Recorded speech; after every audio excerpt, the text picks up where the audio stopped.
shit, one more thing. Nah, I was be choking on some spit. Oh, that'll work too. All right. Let's start this. Oh shit! Don't down me.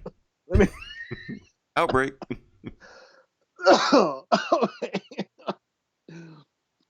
Okay. You still with me? Still alive? Okay, yeah. All right. Let's do this thing. In 3, 2, 1. Welcome back to the Comic Book Bullies with Nerdist New Bully. I'm your host, Leroy, a.k.a. Captain Hook, with my co-host. Yeah, this is Eli. A.k.a. Cherry Blossom. Then you're going to have something with that. And yeah, and we're back with another episode. And yeah, Eli, not too much happened, but we're just going to just hit the high points and just kind of go from there. I think not this week, but the week after is going to be kind of like a big week for us or somebody.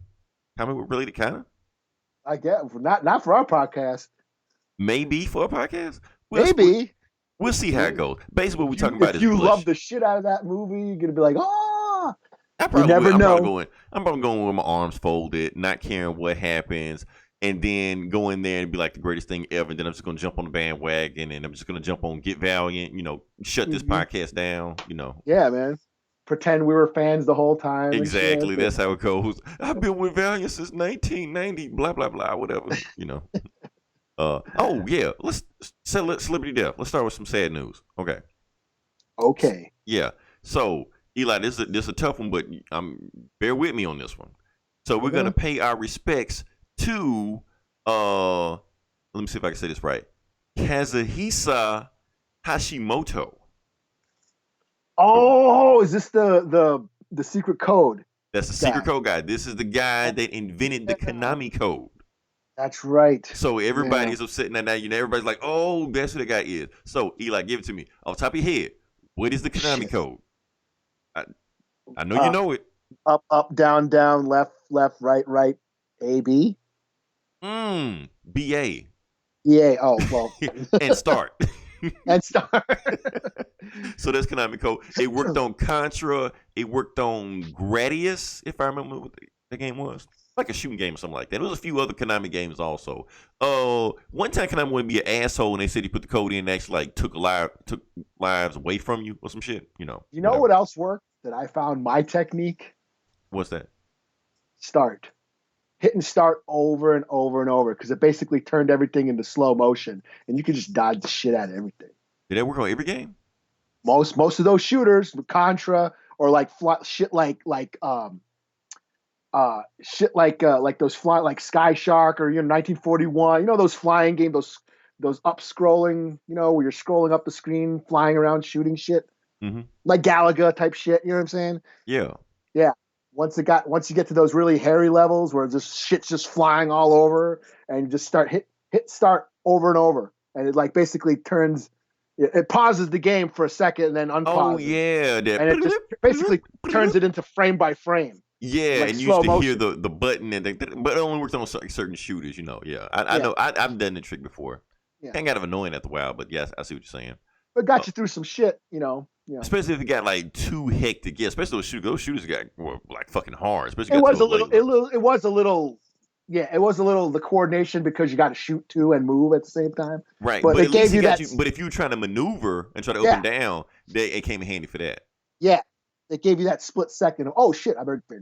There's a red dot coming at me. I better move. So yeah, only certain games do it all. It was another hidden things that used to have in these games. Also, you know how some of those games you could choose how many lives you can have on those games. Oh yeah. Well, some games you can go down to 0. And I think if you left it at 0 or went down to 0, the 0 turned to an infinity sign. Yeah, didn't Mario do that on that one level where you jumped on the turtle on the steps? Well, that was like a cheat code. Not really like a cheat code, but it was like a glitch or whatever you want to call it. Yeah. I remember you talking about in the first level of the turtle shell, you hop down there, blah blah blah. My cousin did it one time and showed me oh, check this out, Yeah, you got like diamond lives or something. Yeah, because it was Nintendo Power gave you all those damn codes and shit like that. Yeah. So yeah. So rest in peace to Kazuhisa Hashimoto. Because without you, I never would have beat Contra. I don't think I ever beat Contra. I don't think I've ever beat Contra. I don't think I ever beat Contra. Even with those 30 lives, I don't think I beat Contra. Contra was fucking hard. It really was. Oh man. And Eli, move past that. Something else we have to address, this coronavirus. I know we talked about it, but we got to do an update. Because they actually finally found a case of it in the United States. There's been a few now. There's been a few now in the United States. At first, it was just overseas. It was just over there, and that's it. But now it's coming to the United States. They said they've been trying to quarantine places for them to go to, to China or China from here. They said that they found a case in Atlanta where they found out one person did have the coronavirus. Landed, they had to quarantine that person. I think he got infected like 10 other people, some shit like that. So, yeah, this has turned into I heard it's in New York now. So, yeah, this is going to happen. That's what this is a flu. That's what flus do. Yeah, they making it seem like something because it's it's marketable, but yeah, it's just the flu. That's all. It's flu season. It's a bad flu, and it probably sucks. If you get it, it's gonna suck. You're gonna be out for a few days, but yeah, it's like I said, we've mentioned this before. It's deadly if you're an infant, or you're elderly. Most of the people dying are elderly people. Yeah. They're saying as long as you wash your hands, you can get the coronavirus. Yeah. But my thing is, even if you're not worried about the coronavirus, wash your hands anyway. Yeah, you know what? E. coli. Right. But here's the thing, Eli. I'd rather have coronavirus than E. coli. Right. But here's the thing. They're saying this is how serious the thing might be. Because, it's 2020, right? Oh, shout out to leap year. Did you celebrate for leap year? I did not. No. They say you're supposed to celebrate. You're supposed to do something for leap day. Well, what should we do? I don't know. I don't know the procedure for that, I just figured out about Juneteenth with to celebrate this. So how the hell else we know about leap year? I didn't know. But they're saying the Olympics might even have a threat of being shut down because of the coronavirus. Yeah, it's kind of going overboard. That's what they're like really they level orange, whatever the fuck this shit is right now. They're really going over. This isn't the captain trips, This is this isn't Ebola. You know what I mean? Right. Like if Ebola spread like this, then I'd be fucking freaking out. I wouldn't leave my fucking house. Right. But this is just a flu, and everybody gets it's a bad flu. But yeah, it's a flu, and that's what happens. I mean, I worked at UPS during the anthrax scare. So this don't fade me for shit. And Eli, I don't know if I should be scared or not, because here's the thing. Like they say this is a big thing in China, right? Mm-hmm. And there's a lot of Africans living in China. They said they have rarely found a case of actually Africans getting the coronavirus in China. Oh shit! Are you guys immune? That's what I'm hearing. I'm hearing black people can't get the virus, but they're saying the epidemic might hit in Africa somewhere. So I don't know. So I'm wondering right now that if I am, immune to it, am I going to show up to work one day that's going to be like Resident Evil? Like everybody else in my job is going to be walking around like zombies and shit like that. I'm going to be the only one free and I'm going to have to, shoot my way out of there some shit. I don't know. Legend and shit. Right. Oh, man. I shouldn't joke about this shit. Everybody's going to be sampling your blood and shit. Right. Blood and shit. Brains. Like, no, fuck that. You got the antibody, yeah. Your body have the antibodies in my antibodies. Maybe say we move on to the next part of the podcast. Yeah. Okay, so we have this is where we talk about the box office numbers and actually pretty interesting what's going on right now. And Eli, give it to me. What is the number one movie of the week? You know what? I really don't know. What came out? Is it a Disney movie? No, it's not a Disney movie. Eli, this is right up your alley. I thought for sure you get this. This is like a layup for you. Okay. So I'm gonna give you a hint. It is a horror movie from Universal. Oh, is it The Invisible Man? It is The Invisible Man. Yes, he is back. Okay. Yeah. So I didn't see it. Is that an Invisible Man joke? Oh, no. How did you miss that, Eli? How'd you miss that? Oh yeah. But anyway, that being said, The Invisible Man is number one at the box office. It is a Universal Pictures movie, so Invisible Man is a Universal monster. However, it is not tied into Tom Cruise's Dark Universe, whatever the fuck that shit was. That's right. That has been dissolved. That is not a thing anymore. They are not doing the cinematic universe of that, so that is done. Mm-hmm. There's a new thing starring Elizabeth Moss where her stalker ex-boyfriend is stalking her. Wow. And he's invisible. And he's invisible. If you're an invisible Sounds man, like a bitch. yeah, why are you using your invisible powers just for that when you can do so much more? You're hung up on old Snatch. Like, what's your fucking problem? Like, really? But, this is the Me Too era, so you got to have this, the Time's Up era. So that's why it's number one right now. So, whatever. Yeah. I don't know. I was at first I was like, oh, that looks kind of cool, but then the more I saw trailers and shit, I'm like, why does? First of all, this guy sounds like a pussy. Right. And then second of it all, if someone's there, why doesn't she throw something at them? She's like, someone's sitting in that chair. I was like, well, throw a bottle at it then. Right. If you know he's there, shit. Yeah, I mean, it ain't Sue Storm. I mean, just hit the motherfucker. Maybe he's upgraded. Maybe he can do that shit. Force fields and shit, Yeah. Shit. Number 2, we have Sonic the Hedgehog still hanging in there. This thing is just running away. Matter of fact, since we already own this, like I said, we're in the video game takeover right now because I know I'm gonna forget this later on. Eli, there's another video game movie coming out. Oh, the Monster Hunter? Monster Hunter, yeah. I've never played it. I know it's a Capcom game. It's one of Capcom's best-selling games of all time. I don't know what the fuck it is. I know one of them show up in Marvel's Capcom, the one that nobody played. Milio Jovanovic, whatever the fuck her name is. She's in it because she's always in every video game movie ever. Mm-hmm. Somebody else is in it too, but I can't remember. I didn't look at it. Like I said, I don't know anything about I think it's basically like a Pokemon ripoff. I think. Is it? I think so. I think that's all it is. I thought it was gonna be like Devil May Cry or something. No, nothing that cool. Like I said, I gotta look into it, but I really think Monster Hunter is like Capcom's version of, Pokemon is hot, let's just do that. So it's more or less like based on a Pokemon ripoff. So for adults, basically, instead of cheesy. Not even for adults, like those weird anime folks. Like for them. Those weird anime. We're not the anime bullies, man. I'm sorry. People tag me in some anime shit earlier today, like, Leroy, check this out. I'm like, I don't know what the fuck that is, man. I'm sorry. Number 3, Call It a While, the Harrison Ford and his dog movie. I can't believe I just said this. Number 4, My Hero Academia, Heroes Rising. A fucking anime movie. Is that an anime? That's a movie? No shit. And that's what, number 5? Yeah, number 4. Number 4? Yes. Shit. What the fuck? Is that a ninja? Are they ninjas or something? I don't know what the fuck they are. School or some shit. I'm saying this shit now, and this time exactly last year, I went and saw Dragon Ball Z in theaters. It was like the most entertaining time in the theaters other than in-game. And I'm talking shit about My Hero Academia. I don't know what the fuck it is, but whatever. People like it. So Number 5, Bad Boys for Life. Notice in the top 5, Eli, what movie did I not name? Fuck, what movie did you not name in the top 5? Oh, Birds of Prey. Birds of Prey and the Fantabulous Emancipation of One Harley Quinn. She has been emancipated from the top 5 of the box office. Damn, ain't that a shame? It's doing bad. I don't even think it's hit 200 million yet. Let's see. Nope. It's damn near stuck what we saw last week. Yeah.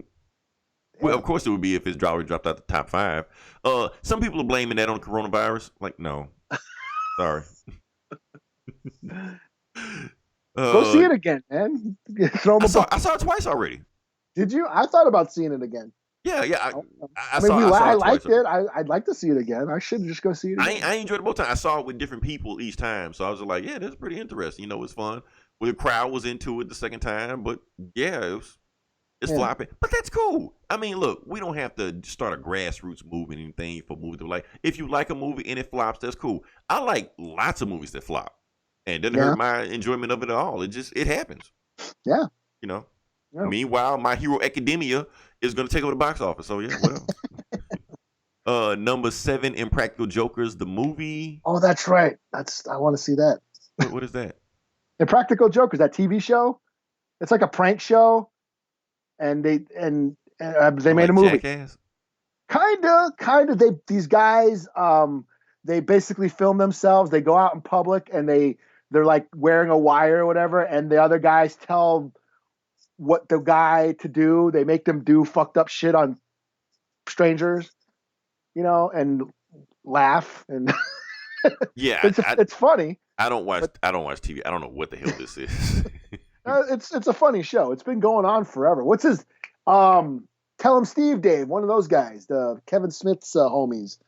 does a podcast on the Kevin Smith's yeah. One of those guys is in this group of dudes who do that shit. So it's not like Steve-O or some shit like that. Somebody else. No. This is like it's not Jackass, not the Jackass crew. It's some other, New York comedians guys, a bunch of those guys just running around the city, fucking with each other, basically. Oh, cool. Kind of like Candid Camera in a way, Yeah, I used to love Candy Camera. Yeah, it's kind of like that in a way. Okay, cool, whatever. Number 8, 1917, still hanging in there. I really want to see that. It's cool. Yeah, you did see this, right? Number 9, Brahms, The Boy 2. Oh, yeah. I'm hearing that's whatever. And number 10, Fantasy Island. So Fantasy Island's hanging. Oh, yeah, that's doing shitty. Yeah. So. I heard it's got shitty reviews, even from like horror websites. It's got shitty. Yeah, even the target audience is bashing it. That's how you know it's a bad movie. So yeah. So that's the box office. Pretty weak until Bloodshot comes out, I guess. Bloodshot should be a layup. I mean, there's like nothing coming out for a while. Yeah. But we'll see. I'm interested. I'm really curious to see it. I talked to Eric today. Oh yeah. Yeah, I was like, you guys better go see it. You guys better support. Don't let it be another Birds of Prey. He's like, I'm gonna go see it as many times. What did he say? It was like, fucking 100 million in the first hour. By him alone. So yeah, the Valiant guys, they're super happy about this. This is like a event, This is their Black Panther. So yeah, let them have it. That's funny. Oh shit. Let's move on past that. Okay, so like I said, last week we had a big deal where we talked about Dan Didio and his departure from DC, and we wanted to do a follow-up on it, just a little bit of cleanup and move on from there. So this weekend was Chicago what do you call it? Chicago Convention and Entertainment Expo. I'm probably fucked that up. Anybody call it C2E2? C2E2, that's all C2E2. I know. I tried to do the thing, but whatever. Okay, so they were going to do a panel on Friday, DC, but they canceled the panel on Friday, DC, because, they had all this turmoil going on, shit like that. But Saturday, they decided to have it anyway. And it was a publisher panel with their only publisher, Jim Lee. Jim Lee showed up and was taking a Q&A session. So he made one of the main things that he answered was that, yes, he is the publisher now. So he has Dan Didio's job, and he also has Jeff Johns' old job. So he is the guy. What the fuck is Jeff Johns doing? I don't know. He on a beach somewhere. He's still writing Shazam. Shazam had a new issue this week. I didn't read it. I don't know, but what wasn't he? So I thought he was up part of that DC Entertainment, some shit or whatever. I think he is up there. So he's not really doing the publishing thing anymore, like the comics division. I don't think he has any say so there anymore. Yeah. So he's moved on past that. So as far as like the comic division, it's just Jim Lee, and that's it. And they asked him all kind of crazy questions, and he dodged pretty much every answer he could. Even they just asked him like stupid shit, like release the Snyder cut and shit like that. Just stupid shit. What else did he answer? What was his favorite book? And are they gonna have more representation? It was a big thing that they asked him, but I'm trying to remember what they asked him. We talked about the publishing thing. That's pretty much it. Yeah. So Jim Lee is pretty much but what are they gonna shut down or not? Yeah. Jim Lee said it's all rumors and conjecture. They've been around for 85 years. They're gonna be around another 85 years. So that's so people were saying you gotta wait for the official source before you go running off with these rumors, stuff like that. Jim Lee says everything's fine, no reason to panic, everything's okay. Marvel's not buying them. Marvel's not buying them. He said all that. I don't believe Eli. I'm just saying. You don't believe Jim Lee? I don't believe Jim Lee. I know we're waiting for the official source, but Jim Lee's a corporate puppet. How can we believe him? He's the man.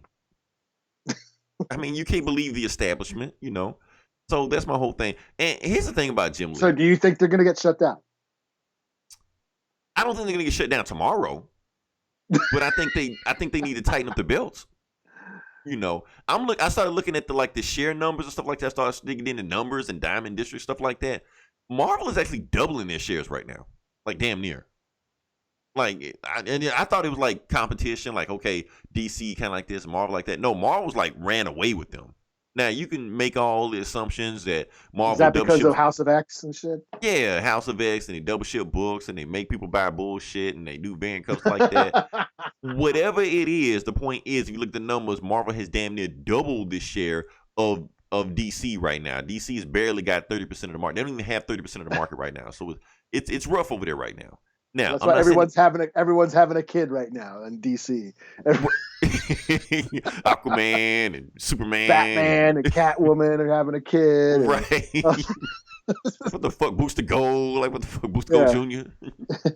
It's so shit. So that's all the shit's going on right now. So they just basically they're just throwing shit at the wall and seeing what sticks right now in DC. You can kind of feel that's what they're doing. I like what DC. I like DC Comics. We normally review DC books. What sounds like, yeah, that's the thing, is they sound like they had a plan like a couple years ago and then said fuck it. Well, see, that's the thing. They weren't on the same course. That plan that they had, it wasn't their plan. That was Jeff Johns' plan. Mm-hmm. As soon as he did it, Didio and these other guys said, fuck your plan. We're going to do what the fuck we want to do. Mm-hmm. So, and that's why Jim Lee, we love Jim Lee. Like I said, Jim Lee is a fan favorite with comic fans. He draws a mean-ass Psylocke. You know, it's like, remember when Dave Chappelle, when they asked him about Michael Jackson, he just said, he made Thriller. Like, that's Jim Lee. He made X-Men. He made X-Men. Like, so that's why we love Jim Lee. But at the same time, Dan Didio is no longer there to protect him. Because all those mistakes that everybody was saying Didio made in the last 20 years, 11 years, something like that, Jim Lee's ass was right there next to him. New 52 was as much as Jim Lee's baby as it was Didio's baby. All those weird-ass designs that Superman and Batman had with all those weird armor looks and shit like that, that was 100% all Jim Lee. And all the artists at DC at the time hated him for drawing that shit. Because they can remember how to, what did the line go on Flash? I don't know. Shit, you know. So 2 years later, they just said, fuck it, and just went back to the classic details. So, I don't know. Like I said, we always want a bad guy. We always want a finger to point, pointed at somebody. And we don't want to point the finger at Jim Lee. We don't want Jim Lee to be the bad guy. We love Jim Lee. But who else we going to point the finger to when some shit goes down?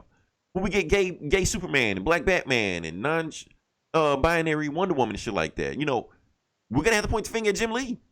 We don't want him to be the bad guy, but he's going to have to be the bad guy.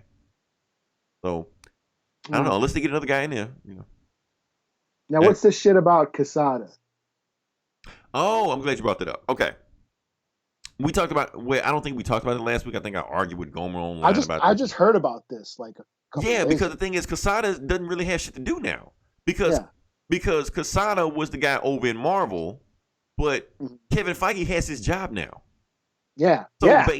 So basically, I mean, Joe Quesada still has a position at Marvel, but it's like we know it's some made up bullshit position where he he just has his thumb up his ass all day. That's all he does. He didn't do shit. Head of the bullpen. Right. It's some stupid shit like that. So obviously he needs to leave because eventually Disney's going to they're going to finally come down to Marvel's office and look at Joe Quesada like, oh, your name, what do you do here? It's just kind of like, oh, I'm just sitting here shooting Nerf guns at this target at my Dixie cups. Right. And somebody's really going to say, you know what, fire this guy, whoever the fuck his name is, So Joe Quesada is basically like, I need an exit strategy right now. So obviously he's trying to it's his best interest to come to DC. I'm creative consultant advisor to the chair. Right. Like, I need to do something before they find out I'm still here, So maybe he'll go to DC and do something. I don't know. But yeah, they got so much shakeup over at Marvel. I mean, if I was him, I'd just get in a janitor suit and just wear a janitor suit all day and just chill in the office. Right. Just so they don't recognize me, What was that movie? Shit. Yeah. Iger's here. Grab a broom. Remember that movie Get Him to the Greek? I don't know if you saw the one with P. Diddy and Jonah Hill. Like, see, you guys are replaceable. I'm Jazz. They can replace me. So that's Joe Quesada's thing right there. So, but the thing is, DC can't become Marvel's, refugee camp. People that are, getting away from Kevin Feige's, totalitarian rule, which we talk about. That's kind of harsh, but yeah. But that's what's gonna happen, man. And so we don't know what's gonna happen with Joe Quesada. That's all rumors and hearsay also. But all we know right now, Jim Lee says that everything is fine. Marvel's not buying them, and AT&T is not shutting them down. So next week maybe we'll have a whole different conversation. We'll see how it goes from there. Past that. Now, Eli, can we talk about a movie that came out? Sure. Okay. Well, you can. Yeah, you can. I can talk about it, you know. So basically, this is Superman Red Son. This is one of those DC cartoon movies that came out. Now, not only is this a DC cartoon movie that came out, this is a graphic novel. Now, I know we have different arguments about what a graphic novel is. Oh, wasn't that a great thread today? Yes, it was. And you know what? I knew it was going to go exactly how I planned it to go. Because I knew certain assholes going to pop up and start complaining about what's a graphic novel, what's not a graphic novel. Look, it's my thread. I say what the fuck a graphic novel is. Red Son is a graphic novel. I don't care. We're talking inside baseball, but I don't care. I just want to just say that real quick. So I want to talk about the differences between the actual cartoon and the graphic novel. Honestly, Red Son is one of my favorite Superman stories of all time. Honestly, I think it's one of the greatest graphic novels of all time. It really digs into what makes Superman Superman. Because the thing is, if you actually read the story, like if you just look at a Soviet Superman, Soviet Russia Superman, you're thinking justice. You're thinking, okay, he's evil. He's out to conquer the world, shit like that. But I think the book is more nuanced than that. Because Superman isn't the villain, and yes, we're talking about Lex Luthor. He goes up against Lex Luthor in the movie. I mean, in the comic book, which, like I said, that's nothing we haven't seen before.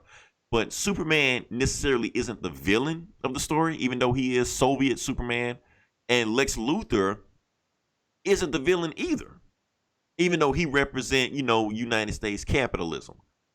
The villain of the movie, in my opinion, or the villain of the story in general, in my opinion, is nationalism. Because Superman is still Superman, but since he arrived on Earth 12 hours normally what he would have, and the Earth's rotation landed him in the Ukraine instead of Smallville, it completely changed the nature of the story. So Superman is still Superman. He still goes around the world, still saves people, still protects the kids, still stands for truth and justice. But the thing is, it's truth, justice, and the communist way.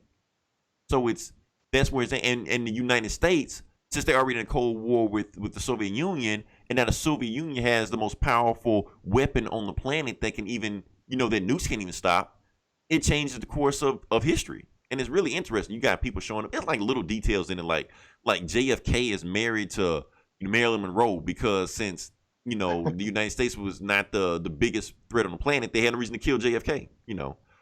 Stalin shows up. So little bitty stuff in there, and it really boils down to what makes Superman Superman. Because yes, his socialist ideas is actually the same socialist ideas Superman always had. He always fought for the common people, always fought to make equality.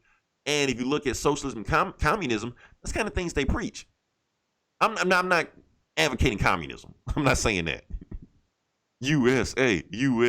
But at the same time, United States is kind of painted to be kind of pieces of shit. They promote capitalism, which we know capitalism is about you just make as much money as you can, fuck everybody else, it doesn't really matter. So you got Lex Luthor, who is still like the symbol of capitalism, still eating big. He is still making all the money he can. Meanwhile, since communism has taken over the planet because they have Superman to control the world, except for the United States, who rejects their ways, they become a third world country. They go into another civil war. They just go in shambles just because they won't accept the way the world is, because they keep holding on to the archaic ways of capitalism. And it's an interesting story. Now, does the cartoon explore those themes that the book does? Fuck no. What you get is just your standard DC movie where it's truncated, where it's going to be not as long as the book, so they're going to cut out all the details of it and just streamline the story. You're going to get shoddy, half-assed, third-rate animation that doesn't hold up to the artwork of the book. You're going to miss some themes. They're going to change some things around just because they can, and completely miss the themes of what the story can do. And the story's over, and that's it in 90 minutes. So it's your typical DC movie. Just because the source material is just that strong, I will say that it elevates the story. So this is a better DC movie than the other DC movies that you get. A lot of people are complaining about the ending of the movie, it changes from the ending of the book. Now, I will say this: I hated the ending of the book.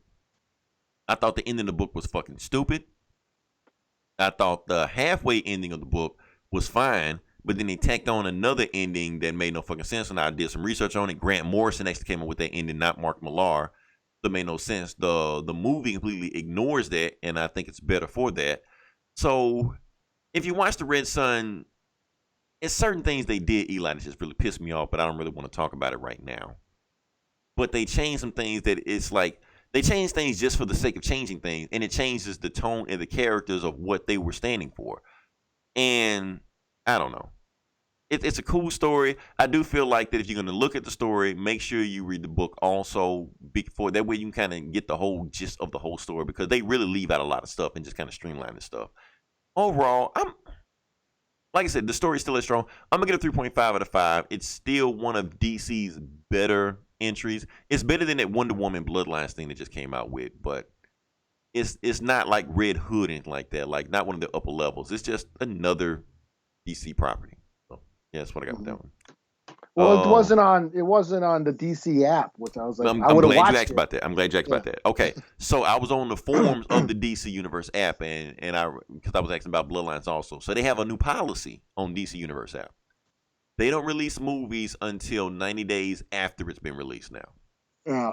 Yeah. They used to do it like when it first came out, like last year around this time, Death of Superman and Reign of Superman, they released the day of, so I got to watch this shit in there. None of those were awesome. I loved those two. But now, ever since Bloodline, they decided to have like a 90-day wait. So you won't see it on there till 90 days afterwards. So, yeah, sorry. Moving past that, Eli, now you watched the trailer. Yeah, I'm not fucking with it. No, I'm not fucking with it. I don't. You didn't watch the trailer? I didn't even watch the trailer. Fuck that. Really? Nope. Damn. Not doing it. I was gonna say we should do a commentary on the trailer. On the movie, because I haven't seen the movie in a while. I know, and I was like, I haven't. It's been a while since I've seen it. Yeah. I was gonna say let's do a commentary, but like I said, I know the general idea. Oh, anyway, we're talking about Candyman. Yeah. So I don't know if they're remaking Candyman. I don't know if the sequel Candyman. Like I said, I didn't see the trailer, so I don't really know. Yeah, it looks like a reboot / sequel. Which is the update. thing everybody does nowadays. Yeah. You have your cake and you eat it too. Yeah, you can consider it a reboot, but it's also it can be a continuation because it's still the same character and just an updated version of the old story. But yeah. So Candyman. So for those who don't know what Candyman is, old. Well, yeah, it's old because we're old. I saw it in high school. So, damn. Okay. So yeah, Candyman horror flick, starring Tony Todd in one of his most popular roles, I believe. That's what he's probably most known for. And Final Destination. Yeah, and he was in The Crow too. Okay, cool. Yeah, and the Night of the Living Dead reboot or remake. But anyways, it's based on a Clive Barker story. Horror author Clive Barker. He wrote Hellraiser and Nightbreed and what have you. He wrote the short story. It was in the Books of Blood, which I've read, and it's just about this. It's about it. The movie takes place in Chicago, in the hood in Chicago, and it's about this woman who's doing this she's like a college student and she's doing this project on urban legends. And there's just legend in the projects about this guy named Candyman. He's like a boogeyman in the hood, and she, starts studying and starts uncovering secrets. And it turns out, he's real. And it's kind of like based on Bloody Mary, the Bloody Mary legend where you say his name in the mirror 5 times and he appears. So that's what happened. So that's what the movie's about. The Clive Barker story is, well, he's British, so the original story takes place in Britain, in England, but it still has the bones of the story still there. It's still in the slums. It's still about an artist. I think she's a photographer, and she's doing this project on graffiti, and in the same scenario, she uncovers this urban legend. It's about urban legends, and it's like a twist on slashers. But what made Candyman sort of like kind of resonated with audiences back then, it had sort of a social conscience at the time, you know. Candyman, movies like Tales from the Hood, People Under the Stairs, it had this like social commentary on classism, on poverty, on, you know, crime and low income neighborhoods and stuff like that, and brought that horror aspect to those social issues at the time. No, it And sounds like a perfect Candyman was movie to make then. yeah, I mean, and in nowadays, yeah. yeah, I mean, and the fact that Jordan Peele is producing and writing this, Mm-hmm. it's like, yeah, you know, he's basically has breathed new life into the horror genre with his movies, you know, sort of shedding light on, you know, the African American experience, or people of color experience, showcasing the anxieties and fear of people of color, of minorities. You know, we're seeing horror through their eyes, you know. And I've said this before, I've mentioned this before, you know, just the perspective of, you know, people of color and what they fear is highlighted, and it puts people in their shoes. You know, I think the creepiest scene in Get Out is the beginning, you know, where dude's walking through the suburbs. He's the only black guy walking through the suburbs. He's nervous. He's like, oh shit, man, I stick out like a sore thumb. Right. I've been that guy. I've been the only minority out in the boonies, hoping the cops don't show up because they're going to come talk to me. You know, somebody calls the cops on you just because you look, you know, you fit the description. Yeah, you know. Yeah. And that's where, you know, this real representation is important, because when you see that real representation and diversity, you see things through a new point of view, and that just keeps the genre fresh. That's why the horror genre is always evolving, and Jordan Peele is doing that. And so I think it's a perfect time to bring this character back. Now, the story of Candyman, like I said, in Clive Barker's story, it was sort of, there was no backstory. You know, like I said, the original Clive Barker, you know, book takes place in England. The movie, they decided to make it American, set in Chicago, and Tony Todd basically came up with his origin. There's no origin in the book. So everything we know about Candyman is because of Tony Todd. Tony Todd gave him the origin that he was an ex-slave, that he fell in love with the slave owner's wife and all that. They tortured him to death. They smeared honey all over him, and bees stung him to death and chopped off his hand, and he's got a hook on his hand. And did they show that in the movie? They show it in part 2. I think part 2 is my favorite. I know that might sound like blasphemy. Is that one Farewell to the Flesh? Is that one? That's Farewell to the Flesh. Okay.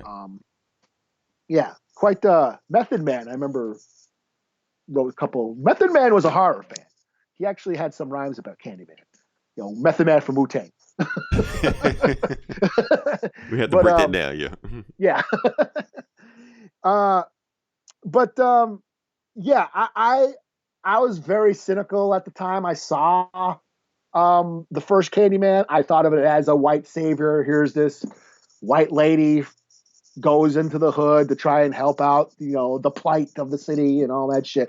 I kind of like looked at it through very jaded eyes at the time. So I always thought the first one was kind of okay, but I enjoyed the second one a lot better because it went deeper into Candyman's backstory. So that's just me. That's just my personal preference. You know, everyone reveres the first one as a classic. It does introduce the character. It does have and it is a weird spin on the slasher genre. This isn't just a guy running around killing people, killing teenagers who are just partying and having sex. No, this has a lot more to say. He's more of a ghost, and there's all this there's a big supernatural element to the Candyman stories. You know, so the first 2 are good. The third one's pretty much a pile of shit. But it does have that hot. She was in Playboy, so hey. She was on Baywatch. I remember that. Yeah, she there's boobs in it. So yeah. So yeah, I mean, I watched this trailer. I think it's cool. It's got Yahya Abdul, from Watchmen, and he was Black Black Manta. Panther, yeah.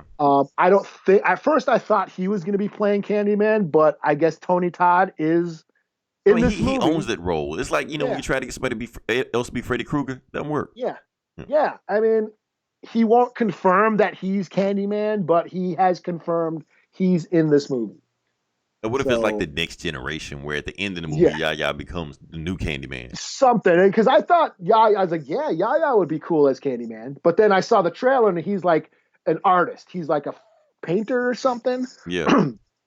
So yeah, and he's doing a project on the Candyman legend and stuff. So he's basically bringing back the legend, or bringing back this urban legend, and that's what the story's about. This urban tale that, on how rumors and just, mythologies and stories just get started, and how they're passed down, throughout communities and generations and stuff. That's one of the themes of these movies. So anyways, I think it looks cool. Like I said, it's a perfect time to bring this character back. Yeah, it's not that scary, man. I just don't do horror movies. We've talked about this. Here's the thing. Okay. Like I said, If you could handle Get Out or Us, I know, because it's another Jordan Peele movie, and I know I want to support Jordan Peele. Like, I like the shit he's doing, and I want to go out there and support, Grand Smooth movies, stuff like that. Yaya's a cool actor. Want to see him succeed. Want to see Jordan Peele win. I just don't like doing horror movies. That's all. So this gonna be a game day decision of whether or not I go to this, Eli. I don't know. yeah. Oh, maybe you'll go with a date. Maybe, like, if a date want to go, I'll take it. You like, we can't both be in there screaming like I'm going, hold me. Like, well, that doesn't work. So you'll be like Scooby Doo and Shaggy, right, jumping in her arms, zoinks. Right. So that wouldn't work. So, oh man, can we move on to the next part of the podcast? Okay. Sure. Yeah. All right. So so they released some. So this is the video game section. We're gonna hop in the video game section. They released some actual specs of the Xbox Series X, and like I said, it's got 12 teraflops and variable blah blah blah and smart. They doing all this shit, but they won't release what the price of this motherfucker is gonna be. Now, I'm thinking, and I'm hearing, we're running grapevine, 500, Eli, 499. That doesn't surprise me. Now, is that too rich for your blood? Is that it'll be, I know, like, I never buy any of these consoles right away. I'm I just always wait wondering. till Cyber Monday or some shit when you get like half off. No, I'm just saying, because like 500, I don't care what you put in there. That's a little bit too rich. So when you hit that 300 mark, that's when you at least start getting my attention. So, yeah. I did. I bought a game. Oh, what'd you get? Oh, you did buy a game. Yeah, I saw you post. I was gonna ask you about that. Yeah, I bought that Jedi Fallen Order. And your thoughts? And I didn't like it. I ended up trading it in. Oh, damn. And you didn't wait any time to play it. I played it for like 5 hours, man. Okay, well, okay, I get it. 5 hours. If you're not getting any entertainment out of 5 hours, yeah, it can go back. Yeah, 2 days. That was like 2 days for me. And like all I was doing was jumping up cliffs and swinging across. It was Tomb Raider, man. It was Pitfall. Okay, but what about the story? I'll just watch YouTube clips of Goddamn, YouTube spoils everything. You even got to play games. You just watch a Let's Play or somebody. I want to chop up stormtroopers with my lightsaber. They got me playing fucking Donkey Kong Jr. and shit, jumping cliff to cliff, and it's a jungle gym. Like, what the hell, they got to do variations, Man, I spent an hour in a cave, force pushing these like giant fan blades, and then couldn't figure out where to jump up, and just to get some book with the magic power or some shit. I'm like, and all you want to do is just chop up people. Yeah. And then my buddy's like, oh man, when you get to the next planet, it really gets good. I was like, well, that's going to be like next month for me. Right. I got to wait a month for this game to get fun. Like, that's how people like these TV shows. Like, oh, when you get to the 8th episode, that's when it gets good. I'm not getting that far in. No, that's it. Yeah, I mean, I only got like a couple hours a day to game, and I don't want to spend it jumping across, cliffs and shit. I wanted to chop up shit. Look, I agree with you. 5 hours in, you didn't get your feel of it. That makes sense. Here's the thing: I actually never bought the game. Well, yeah. Yeah. So I So traded it in for Red Dead Redemption 2. now, how was that? Have you played that yet? Yeah, it's fine. It's like Spider-Man. It's like those open world, a lot of side missions and shit. Takes a little, some shit's a little redundant. Okay, I don't need to like press a button to take a piss or like every little But it's action. supposed to immerse you. That's the whole Yeah, point. I just want to shoot shit, man. Like I said, I ain't got time, man. I just want to shoot motherfuckers. You're supposed to get immersed in these worlds, Eli. You just want to just shoot shit and get right to the action. Yeah, I foreplay. just want. Yeah, that's all I want. But it's not bad. I mean, because like Spider-Man took me like months to beat. But that was fun. Like Spider-Man just threw you into the action. You didn't have to wait. I mean, there was plenty of shit. There was plenty of asses to kick in Spider-Man. Like first 30 minutes, you're fighting Kingpin. You're just like, okay, you're in there. Yeah, it took, and I got 100%. I completed every mission, everything on that game. And I agree with you. That's the thing. When you're playing a game or watching a TV show or anything like that, you should have instant gratification with that, or something to keep you want to go. You shouldn't have to be bored out your gourd and then have to wait another 5, 6, 7 hours before you get any entertainment of it. No, we don't have time for that shit. Because I could be doing other shit that's more fun. Yeah, I got to a planet. I'm climbing up fucking vines and cliffs and fighting giant frogs and shit. I'm like, man, what the man? now here's my thing with the game. I didn't buy it, but I did subscribe to that EA Premier, Origins Premier thing, whatever like that. So all the games were on there like that, Madden, Mass Effect, stuff like that. So I'm probably going to get that subscription again and probably just beat it in a month and just be done with it and play Madden for the rest of the time. I don't know. So. Yeah, like that very first level where you're kind of, the stormtroopers come, like all that shit's cool. I have no problem with the action. It's just there's not enough of it. I mean, I was just running around looking for shit, exploring. It's like I don't do those exploration games. I don't care. I don't give a shit what's on the other side of the world. Man, just give me something to kill. That's all I got time for. Oh man, that's okay. We got some other games coming out, so let me say we move on to the next part of the podcast. Sure. Okay, so like I said, this is the Comic Book Bullies, where we talk about the comic books, and we're just gonna jump right into it. And I guess I'm gonna start off with the X Minute. Sure. And what do I have here? X-Men number 7. Sure. So Eli, did you read this one? No. Damn it. Well, I'm not saying damn it. I knew you weren't gonna read it. Yeah, I'm only on the one X book. Okay. So, all right. So this is X-Men number 7, and the name of this issue is called Faith. And so basically what this book is about the Crucible. And Cyclops is sitting down with Wolverine like late at night, and they just drinking a beer and shit like that. And he was like, yeah, I'm going to go to the Shi'ar Empire. Next week, just taking Jean and the kids there. You want to come, Wolverine? Like, nah, it's not my thing. Hey, Jean's going to be in a bikini. You're like, And I'm going to be in a Speedo. You're like, You're like, wait, what the fuck? Like, what is this? So obviously, it gets his attention with that. But anyway, past that, they start talking about the Crucible. They're like, the Crucible tomorrow. What do you think about the Crucible? Wolverine's like, I don't agree with the Crucible, but it's not my decision to make. That's the Quiet Council's thing, so that's on them. Now, Cyclops, if you want to get a more interesting perspective on that, you need to go talk to a priest. And Cyclops, you're like, you know what? That's a damn good idea. So he go finds a priest, and he finds Nightcrawler.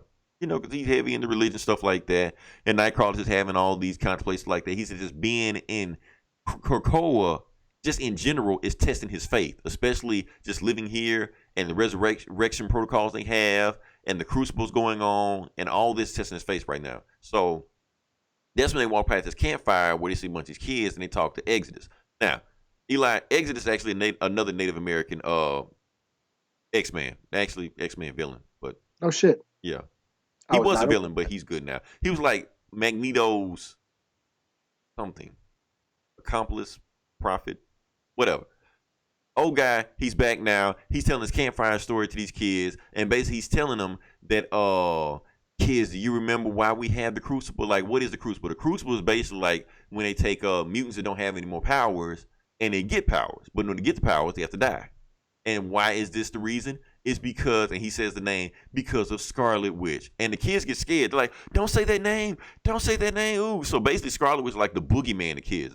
They tell Scarlet Witch to mutant kids to scare them. They're like, okay, I won't say her name, or she who will not be named. But basically, what she did when she did No More New Mutants thing, she got rid of 1,000,000 mutants' powers. So in order for them to get their powers back, that's why we have the Crucible. But okay, now this actually goes back to like to the House of X and how the resurrection protocols work. Is that when the mutants die, they have these 5 mutants like Go Ball, shit like that, to bring the mutants back and resurrect them. So that's what they plan to do with these mutants. All the mutants that got their powers wiped out, they're just human now. But if they get resurrected through that process, then they also get their powers back. However, there we go. Chromebook was about to die. But however, they can't do it with all million mutants at one time. Basically, saying any mutant that wants their powers back, they have to earn it. They just can't just die and just get rid back, because basically you have to go through the whole process. So the Crucible process is basically you have to get into a ring and fight to the death with Apocalypse. Yeah, so there's no way you're going to win this. But Apocalypse is like, if you don't fight me with everything you have, I'm just going to kick the shit out of you. They're going to heal you and kick you out of Krakoa. And you won't be a mutant again. You're just going to be a human, and that's it. But if you fight me as hard as you can, then I will honor you by killing you. Kind of really fucked up. So they do it with like Cannonball's sister. She fights Apocalypse. Apocalypse just taking the shit, just like barely even feeling it. And he just talking shit to her the whole time, telling her to get up, get up, get up. She keeps getting back up. And then at the very end, after he like beat the shit out of her, he like, finally, I will grant you what you've been asking for, little one. And he just stabs her in the chest. Then the next day, she gets resurrected. She talks to the mutants, and she got all her mutant powers back and shit like that. And basically, Nightcrawler's looking at it like, man, this is completely fucked up. Everything you're doing right here goes completely against Christianity and what I was brought up to believe. So the only thing for me to do now is to create my own mutant religion. And the book ends. So, yeah. Really fucked up book about the X-Men protocol, because you never really thought about that type of situation, because they scared to bring everybody back. You have to die first before they can resurrect you. So that's their whole thing. They're like, the X-Men got a whole culture, shit like that. Cool book. 4 out of 5. I didn't read that giant size X-Men book. This was enough for me. So yeah. Cool. All right. I guess I'll do Punisher Soviet. Number 4. Another. See, we're a communist podcast now, Eli. We got a theme going on this week. Right. So this book, we got now the Punisher. He was going after this Russian mobster. Every time he showed up to do a hit, they were already dead. Turns out some other guy was taking out this Russian mobster, and it turns out he was a special ops or ex-Soviet special ops soldier who fought like in the Afghanistan war. And he's taking revenge on this mobster who turned out was actually a general that betrayed his whole squadron. So that's why the Soviet soldier is after this mobster. So this one, they basically do a hit on his henchmen, and they find the mobster's wife, and they're basically questioning her. And turns out that this Russian mobster is trying to go legit. He's trying to get out of the game and go legit and stuff. And she's, sort of assisting him with all that. But she's been bugged. And, of course, some choppers show up, Punisher and this ex-special ops Russian guy. Big action, lots of Punisher kicking ass and his soldier kicking ass, and that's essentially it. They have the wife. They have this Wobster's wife, and so this is fun. I mean, this is Garth Ennis writing the Punisher, and he understands the character so well, and he's just like, whenever he writes the Punisher, it's just a fun story, full of action, full of gore. There's all kinds of heads getting blown off, limbs getting blown off, lots of blood. But there's also a lot of real world events and commentary going on in Garth Ennis's Punisher run. So this is a lot of fun. I'm into it. 4 out of 5. All right. Cool. All right. So yeah, next one I'm gonna do is that X-Men versus Fantastic Four number two. Okay, I did read this. Okay, you read that one. I'm gonna go ahead and do that one. So the name of this book is called issue is called Broken Borders. Basically, how the book starts off. Sue Storm is on the phone with Cyclops. She's asking where the fuck are the kids because the kids ran away, and she just knows that the X-Men has something to do with it. Cyclops like, I haven't seen your kids. I don't know what to do with your kids. First off, we only wanted one of your kids anyway. We didn't even care about the other one. They're like, what the fuck you mean about that? So she, destroys the video call with like that, and Cyclops knows that she's pissed, and she knows that the Fantastic Four are on their way right now. Meanwhile, what actually happened to the kids is that they've been taken by Doctor Doom to Doom Island. But here's the thing: Doom loves the kids, so he doesn't do anything to Franklin Richards or Valeria. Matter of fact, he feeds them. Yeah, having dinner. Yeah, gives them dinner, stuff like that. He may hide salt from Valeria, like that. Oh, and he also takes away Kitty Pryde's powers, and he has other X-Men locked up somewhere. Well, not the X-Men, but the Marauders. Locked up somewhere. And Kitty Pryde's just like, okay, Doom, where are my people? Where are the mutants that you're hiding here? And where are my powers? And she's like, well, the first thing, because I already knew that the X-Men were going to come to Latveria to begin with, so I moved all the mutants from my island over to here and made invisible so nobody can find them. So I just did that. And I also built this island for another specific purpose for Franklin. And she was like, well, Franklin, yeah, because I want him to be his, maximum potential. So I'm going to fix Franklin, basically. And she, okay, like, this don't even sound like Dr. Doom. Like, what the hell is going on here? She's like, and Valeria's like, come on, Uncle Doom, tell us what you're really doing. Doom's like, I can't say no to you, Valeria. Like, I'm doing this basically, to one up Reed because of he being an asshole. If I fix him, then, I look like the better guy than him, Back to the X-Men, they basically figured out where, Franklin is. So they're like, okay, we don't have Franklin. We need to go get Franklin. And Cyclops like, hold on, before we go get Franklin and stuff like that, we need to worry about the Fantastic Four. Man, you're like, fuck the Fantastic Four. That's a rock dude and a fire guy. What the hell are they gonna do with us? And Nightcrawler's like, that was not the guys you need to worry about. You need to worry about Franklin, Reed Richards. He's the smartest dude in the Marvel Universe. You need to worry about his wife, because she can go anywhere she wants to, and you'll even know she's here. Matter of fact, she might even be here right now. And they looking around like, oh shit, okay, that was great. Yeah, everybody started looking around like, oh shit, they might be here right now. So Magneto, uses magnetic powers to hit the sprinklers, and boom, the sprinklers activate, and it shows all the Fantastic Four right there. And Thing punches Magneto in the face like, what the fuck you call me, a brute, a rock monster? And then so now they got the coordinates of where Franklin is, so they try to hightail it out of there, before like the entire 200,000 army of the X-Men on Krakoa, descend on them, so they get out of there. I like how they just jump in their little car, their flying car. Right. Because obviously Sue is like strong as fuck, because the X-Men were about to hand them their ass, and then Sue is like, okay, I'm awake, I'm back. Boom, get the fuck out of here. Yeah. So they did that. So cutting back to Dr. Doom. Dr. Doom is still spying on the kids. And, Valeria's just like, Doom's not going to do anything to us. He loves us.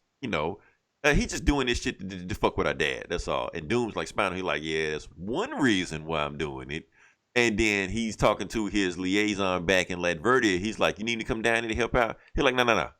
I got this. But the Fantastic Four and the X-Men are headed to your island right now. Oh, yeah, I know. I'm not worried about them. Remember, I'm Dr. Doom. I'm always prepared. And we go to the next room, and we see a bunch of Doom Sentinels, like an army of them, in the back room. Oh, those are Sentinels. I thought they were just Doom bots, but they look like Sentinels. They look like Doom Sentinels. Now that I'm looking at them again, yeah, that makes sense. I just thought, oh, he's got a bunch of Doom bots. So cool. But yeah, if they're Sentinels, Doom Sentinels, woo! Yeah, like, X-Men, bring your ass to my island. I'm ready for you. So, like I said, this book delivers again. Chip Zdarsky just nails like both of them. He just nails both of them. You can, like, a lot of times when you do these versus books, you can't really believe like why they're fighting or why they're going at each other. This one I kind of understand it. So it makes sense. And just the way he put them in there, just using their power. Like Sue Storm is in the room with them the whole time, and they don't know. Yeah, that was awesome. That was awesome. They looking around like, oh shit. Yeah, because last issue Magneto was such an arrogant prick, but it was funny and cool, and he's being the same way in this one, only it bites him in the ass this time. Right. That's hilarious. They're like, what the fuck you call me? You know. See, I'm gonna move it to 4.5 out of 5. I'm loving this series right now. That's why I held off on the other X-Men book, because I wanted to make sure I read this book this week. Yeah. No, this was I mean, this is the only X book I'm reading, if you want to call it an X book. So, like I said, Chip Zdarsky, every book I've ever read for him just been like awesome. Even when he did the Marvel 2-in-1 book, just Thing and Human Torch, it was awesome then. So he's knocking this one out the park. Yeah. All right. Well, I guess I'll do blah blah blah. Let's see. What else did I read from Marvel? Oh, Ghost Rider. Okay. Ghost Rider which one was this? Number 6 or 5? Crap. Sorry, I got my my tablet, my Comixology. You know, so I gotta. Don't you love technology? I just can't flip to the page. I gotta. Number 5, Ghost Rider number 5. Say Alexa, page 3 or some shit. Yeah, Hearts of Darkness Part 2. Well, Hearts of Darkness 2 Part 1. So this is kind of a new arc. What's going on? We're picking up after what's happening. What's been going on is Johnny Blaze has taken over hell. A bunch of demons resent him for it and have escaped. So Johnny Blaze leaves hell to come to Earth to try and track down all the escaped demons. He contacts, Danny Ketch for help. Danny Ketch is no longer a spirit of vengeance, but he does end up going to Limbo and acquires the spirit of corruption, which is basically he turns into this big giant knight in shining armor with a giant sword, and he can kill other Ghost Riders. So that's who Danny Ketch is right now. Johnny Blaze goes to Las Vegas and grabs Mephisto. He's got Mephisto held up in a hotel room, and he's kind of interrogating him. And Mephisto's like, yeah, Lilith's on her way. Lilith is pissed. Mother of demons. She's mad at me because I left the throne and didn't give it to her. And she's mad at you because you took the throne. So Lilith is pissed. We got to, and she's got an army of, the army of hell, and she's going to come for us. And he goes, and, Johnny Blaze is like, oh, wouldn't you like that? He's like, oh, hell no, because she's coming to kill me. She's not coming to free me. She's going to come and kill me and kill you too. And she's got legions of demons with her. So meanwhile, while that's going on, the Punisher and Wolverine find a dead cop that's been killed. And they think Wolverine's like, yeah, I came to see if this was done by a mutant. It's not. And of course, Punisher's like, yeah, they killed a cop. So this is done by a demon. So it's probably Danny Ketch. So they go track down Danny Ketch, and they're like, hey man, this is dead cop. What's up? It's been killed by with supernatural forces. And Danny Ketch's like, yeah, I ain't that anymore. But it's like, well, we're still bringing you in. And then Danny Ketch turns into the spirit of corruption and sort of kicks, Wolverine's ass and Punisher. Damn, okay. Before the caretaker kind of has to step in and say, hey guys, break it up. And then of course we have Lilith. She's on Earth now. She's got a bunch of demon hordes looking for shit. And Danny Ketch has Mephisto, and he's driving down the highway. He's on his chopper. He's full on Ghost Rider. He's got Mephisto all chained up, and he's dragging him down the road. They go through a portal, and Doctor Strange is there, and he's like, hey, where are you taking my prisoner? And it says to be continued. So, okay. Yeah. Things ramping up over there. Yeah. So cool beginning to this new story arc. I'm digging it. Like I said, it's a throwback to the old Midnight Suns and all that shit. Danny Ketch has a new power. So yeah, I give it a 4 out of 5. Digging it. Okay. Last book I'm going to review is, this is obviously just a tie-in. Not even really tie-in. This is just Falcon and Winter Soldier.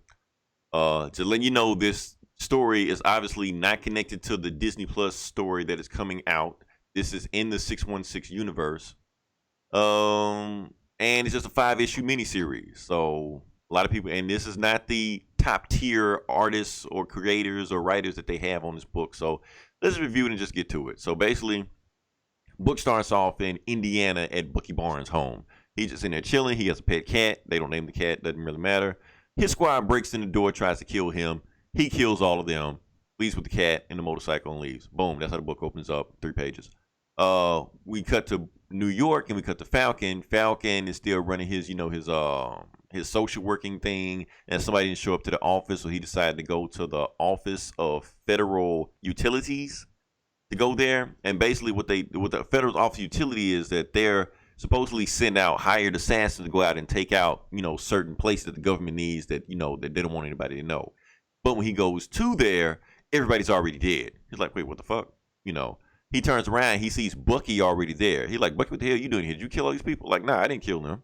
Matter of fact, I work for them. Obviously, the same people that came to kill me took these guys out. Matter of fact, I work for the Office of Federal Utilities because instead of government and they need people to, send assassins out to go take out people out, I'm obviously one of those guys. You're like, oh shit. But now I need to find out who killed these guys and who's trying to kill me. So Falcon and Bucky are forced to team up. They get a lead. They find out there's one person that was supposed to be there that wasn't there named Veronica Eaton. They go to her house, and it turns out she was hung over the night before, which why she called in to work the next day. She didn't know everybody was, killed today, so she was like, oh, shit, I didn't know that. She does some research on what might have happened. She realized Hydra has been split up into 2 different factions. One team is set up by a trainee of Baron Zemo, because Zemo is dead now, and another faction is by an ex-rival of Zemo. So 2 different faction teams, but they don't know. One of those teams is trying to kill them, they don't know. While they get information, somebody kicks in the door. It's just one guy, and it's some teenage Logan Paul looking motherfucker. Calls himself the Natural. And he says, I'm the guy that killed everybody in the Office of Federal Utilities. Yeah, I did it by myself. Like, what the fuck? He has no gun. He has no weapons. He's just in there. He was like, yeah, and now they sent me to kill you guys too. You 2 Captain America guys. Matter of fact, I'm a big fan of anybody that can hold the shield of Captain America. And commences to kick the shit out of both of them. Like, easily. Not even an issue. But he's like, since I'm big a fan of you guys, I don't really want to kill you. So I tell you what, I'm going to leave you alive right now, and I give you a clue on where I'm going to be next. But if you follow me this time I'm going to kill you. After he didn't beat the shit out of them, they're just on the ground, knocked out. And the book ends. Well, to be continued or whatever. So, yeah, this book sucked, man. You know what? It wouldn't have been so bad if they didn't have this Logan Paul looking motherfucker running around here. If they had like a badass, I understand the other bad guys in Marvel are tired of being on you. Make one. Just make a guy up. I'm the facilitator. I've come to kill you. Have him get cool ninja mask or some shit. Anything. Not this goofy looking motherfucker and he's beating the shit out of Bucky and Falcon. I didn't buy this book for that. So damn, man, you put this on the banner. I thought you. I did it for clickbait. Damn, you must have liked this if it's on the banner. No, man, it's just clickbait. That's all. People are going to think we're talking, it's a tie-in to the Disney Plus movie. I hope the Disney Plus show is better than this. It can't be worse. Man, what the fuck? This is just going to be, it just feels like that they put they second tier or third tier talent on this book and just crank some shit out. We know it's going to sell because we got a Disney Plus movie. We're going to fool people into thinking it's got something to do with the next show and sell some books. 2.5 out of 5. I have no interest in what happens with the rest of this book. I don't even think they care what happens with the rest of this book. Wait, what was I reading? Falcon and Winter Soldier. Oh, I was reading the Hawkeye book, and I stopped already. Falcon and Winter Soldier was in that too. Were they? Yeah, they mentioned Hawkeye in the book. Couple issues, yeah. And then I stopped. I haven't read it yet. Again, I don't know. And the reason I picked it up because I wanted to read more about the Falcon. Remember, the Falcon had a book, 2 years ago, 3 years ago? I don't know when we reviewed it. But I liked that series. Nobody bought it, and it got canceled. Mm-hmm. So I'm thinking this is a chance for Marvel to, relaunch these characters because Bucky can't sell a book either. His 15 minutes is up in the comics. Like, the Winter Soldier arc was cool, but now he's just there, So I'm thinking this is a chance for maybe to put 2 people that can't sell a book, the unsellables, and give them a buddy cop book. Maybe they can sell a book. Nah, they don't really care. Well, it's Marvel, man. They fucking take, you like this cool villain? Well, he's a good guy now. Get sick of that shit, man. Come on. Y'all can put more effort into this shit, man. Yeah. Don't just do this shit. Because that's a cool cover. That's one thing I do like about the cover. Matter of fact, I'm pretty sure the guy that drew the cover is not the artist of the book. Because Marvel loves doing that shit. Yeah. So, yeah, man, I feel like this is just a whole bait and switch thing, man. I don't care what they do with it. I'm really disappointed. Because they didn't actually put some energy behind this book or some talent behind this book, I might have got behind it. But you can tell they don't care. This is like a comic I read, you get for free out of a cereal box. That's what this shit felt like to me. Hey, some of those books are kind of good, man. Some of them are. Some of them are. I'm not. But the majority of them, they're going to be like, we don't give a fuck. I remember those BVS tie-ins that came with the cereal. Some of them were okay. When Batman was kicking the shit out of Firefly, that was pretty cool. But other than that, yeah, that's it. Yeah. All right. Well, speaking of awesome art, I got Detective Comics 1020. Art by Brad Walker, Andrew Hennessy, and Brad Anderson. This is cool. Look at flipping through this. Who's writing this? Not at Tini's. Oh, Tomasi. Okay, cool. Tomasi. So we have Two-Face. This is, I think it's a past story. It's like a flashback or something, but it's basically a Two-Face centric story. Going around killing. He starts out, he's killing like coin dealers, and he's like doing the flipping the coin, and it's really cool. It's got like he's talking in the two voices, the two schizo voices are talking back and forth and shit. And everybody who's interacting with them are like, what the fuck, this guy's nuts and shit, And of course, Batman is, one step behind, detecting. He's investigating all the murders and shit. And basically it turns out that Two-Face is starting a cult of followers, schizo cults. Some guys have pretty faces, and then the other half are all scarred and shit, like his coins. And it's like this cult of Two-Face. And that's where basically the book says to be continued. But it's an awesome story. It's all, you see Two-Face going nuts. It says something about past is prelude or past is something at the beginning. What did it say? Past is prologue. So it's definitely something that happened in the past, and Two-Face his madness is starting to develop. We see him, killing these mobsters. We see him. He gets shot. He's at a He's getting like surgery at a hospital and shit, and his personalities are arguing with each other, and the doctors end up getting freaked out. And like at one point, like good Harvey flips the coin and it's fine, but then Two-Face flips the coin and it's bad, and it's, oh, you die. He's like, wait, you just said I could live, but shoots the doctor and shit. This is really cool. It mixes the action with like the hard-boiled detective noir, and the art is awesome. So the art on these Batman books lately, I mean, you got to put your best guy on Batman. Yeah. I mean, after the Tom King run, this is like just, this is just.